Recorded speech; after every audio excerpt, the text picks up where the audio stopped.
मलाई सरकारबाट हटाएपछि ड्राइभर बिनाको गाडी जस्तो हुन्छ देश।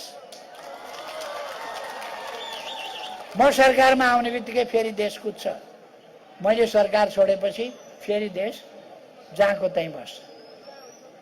यही हुने गरेको छ। त्यसकारण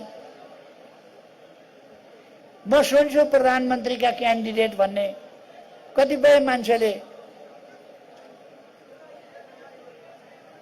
तपाईहरुले बच्चा बच्चीलाई सोध्यो भने के हुने भन्यो भने तिमी के हुने भन्यो भने उसले प्रधानमन्त्री पनि भन्न सक्छ, राष्ट्रपति पनि भन्न सक्छ, तर त्यो बच्चा भइहाल्ने त होइन नि त।